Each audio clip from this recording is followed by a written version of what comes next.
ലോകായുക്ത നിയമ ഭേദഗതി ബില്ലിന് രാഷ്ട്രപതിയുടെ അംഗീകാരം ലഭിച്ചതോടെ നിയമം വൈകാതെ പ്രാബല്യത്തിലാകും. നിയമ ഭേദഗതി നടപ്പിലാകുന്നതോടെ അഴിമതി കുറ്റം തെളിഞ്ഞതായി ലോകായുക്ത ഉത്തരവിട്ടാലും മുഖ്യമന്ത്രിയും മന്ത്രിമാരും രാജിവെക്കേണ്ടി വരില്ല. ലോകായുക്ത ഉത്തരവ് വന്നാൽ അധികാരം ഒഴിയേണ്ടി വരുമെന്ന വിപത്ത് ഒഴിവാക്കാനാണ് സർക്കാർ നായനാർ സർക്കാരിന്റെ കാലത്ത് കൊണ്ടുവന്ന നിയമത്തിൽ ഭേദഗതി വരുത്തിയത്.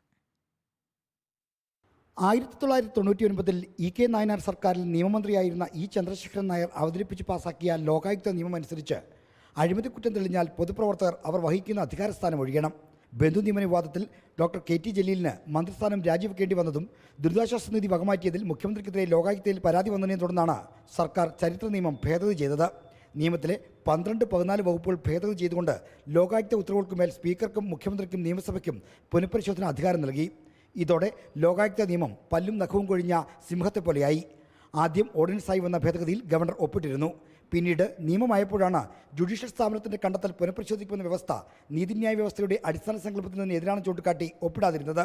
മാസങ്ങളോളം തീരുമാനമെടുക്കാതെ മാറ്റിവെച്ച ബില്ല് സുപ്രീംകോടതി കേസിന് തൊട്ടുമുമ്പാണ് രാഷ്ട്രപതിക്ക് കൈമാറിയത്. രാഷ്ട്രപതി ബില്ലിന് അനുമതി നൽകിയതോടെ സർക്കാരിന് ആശ്വാസമായി. ഇനി ലോകായുക്ത ഉത്തരവുകളെ പേടിക്കാതെ ഭരിക്കാം.